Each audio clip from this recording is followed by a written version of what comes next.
Un terrible accident de la circulation a fait un mort et 2 blessés, dont un grave ce jeudi matin à 6h45, sur la départementale 976 à la sortie de Saint-Avertin, en direction de Larçay. Selon les premières constatations, le pilote de la voiture en provenance de Larçay aurait perdu le contrôle et serait venu s'encastrer dans un camion transportant des matières infectieuses. La passagère du véhicule, âgée de 19 ans, est décédée suite à ses blessures.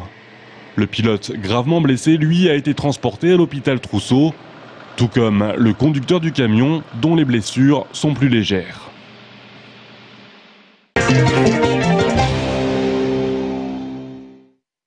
Suite à la commission de concertation de sécurité routière le 14 juin dernier, en pleine polémique des radars fixes, la préfecture a posé un arrêté le 18 juillet pour limiter la vitesse à 90 km/h sur la parcelle autoroutière traversant l'agglomération Tourangelle, entre l'échangeur numéro 20 de Sainte-Radegonde et l'échangeur numéro 24 de Joué-les-Tours, et ce, à compter du 1er août 2011.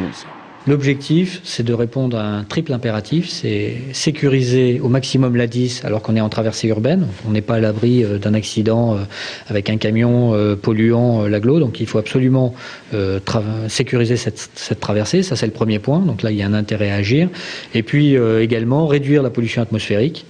Ça, c'était une demande des communes sur lesquelles l'autoroute A10 passe. Et puis les nuisances sonores pour les riverains. Cet arrêté sera complété en octobre d'un second prescrivant une vitesse maximale de 80 km/h pour les poids lourds sur ce même tronçon. Une autre étude concernant la limitation de vitesse sur la D952 est actuellement en cours avec les collectivités locales. Sur cette route particulièrement accidentogène, la vitesse devrait être réduite à 70 km/h sur de plus longs tronçons, et ce, dès le mois de septembre.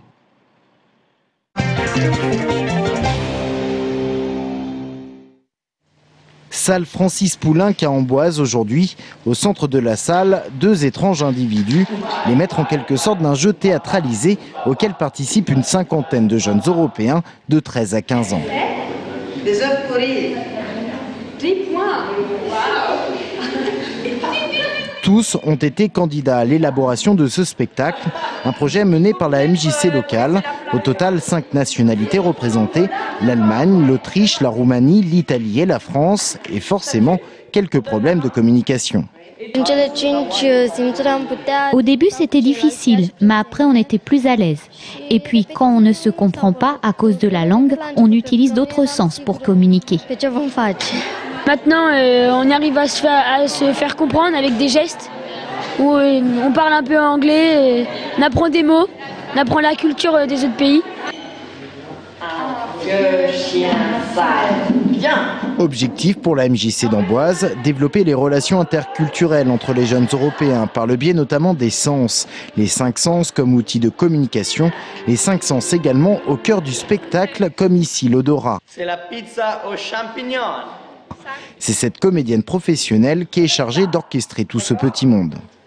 Vous vous arrêtez, vous vous remettez en ligne, vous vous donnez la main. On a besoin de la langue, mais on se rend compte qu'avec des pratiques artistiques, par exemple, comme là le théâtre, qui est un langage universel, et le langage du corps, donc, et également ce qu'on a fait hier avec eux, on a fait une soirée où ils ont exprimé leur vision de l'Europe à travers des œuvres plastiques, de la peinture, des plumes, du collage. C'est aussi un langage. Donc voilà, ce type de séjour, ça permet ça aussi, d'aller chercher un moyen de communiquer qui est peut-être pas toujours, comme aujourd'hui, le verbe, et puis finalement on s'y noie un petit peu, quoi. Le verbe qui reste cependant essentiel pour l'explication, d'où la présence d'accompagnatrices qui font également office de traductrices. La trame du spectacle, un jeu vidéo utilisé comme liant entre plusieurs scénettes. Elles ont été préparées au préalable par chaque délégation nationale. À travers elles transparaît la culture et les références nationales, comme l'Autriche qui a mené un projet sur la musique ou la Roumanie qui reste attachée à ses traditions. C'est d'ailleurs sur des sons traditionnels roumains que s'achèvera cette création. Demain, vendredi soir, ces jeunes se produiront cette fois-ci en costume devant le public. Main dans la main, ils représentent une partie de l'Europe de demain.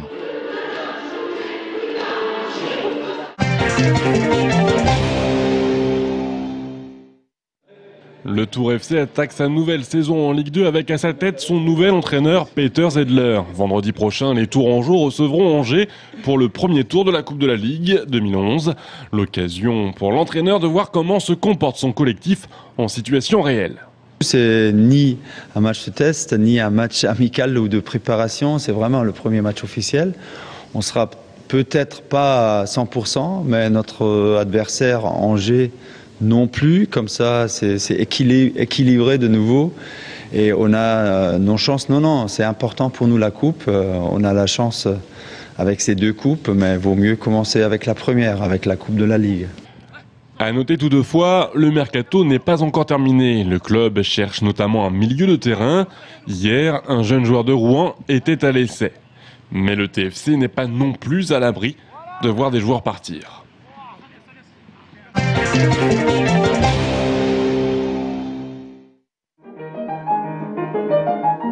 Pour célébrer les 30 ans de son inscription au patrimoine de l'humanité, le domaine national de Chambord s'est offert un virtuose, Vincent Koch. Pianiste du trio Wanderer, Vincent Koch s'est produit dans le monde entier. Ici, en pleine répétition, ce surdoué de la valse des touches noires et blanches nous fait part des œuvres qu'il jouera ce soir. C'est un répertoire très classique, enfin classique dans le sens de la période, parce que c'est Beethoven, Liszt et Schubert, donc début du romantisme et plein romantisme.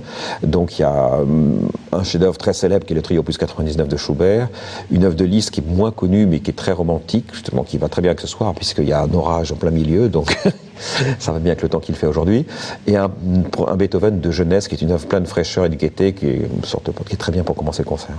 Le domaine national de Chambord, une œuvre d'art qui fait honneur à la musique pour la première fois en ces lieux.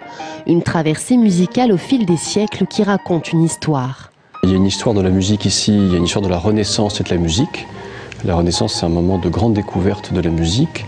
Et puis on a eu aussi de grands moments musicaux à Chambord, notamment avec Lully, du temps de Louis XIV. Les murs du château de Chambord accueillent ainsi une programmation où la musique savante côtoie le style populaire. J'ai essayé de faire un équilibre entre des noms que les mélomanes dans lesquels ils peuvent se reconnaître, qu'ils ont peut-être déjà entendus dans d'autres endroits, et puis des découvertes, parce que je trouvais que c'était très important que le festival de Chambord soit aussi un lieu de curiosité. Avis aux curieux donc, le premier festival de Chambord prendra fin le 29 juillet, un événement qui signe probablement les prémices d'une longue aventure musicale au domaine de Chambord.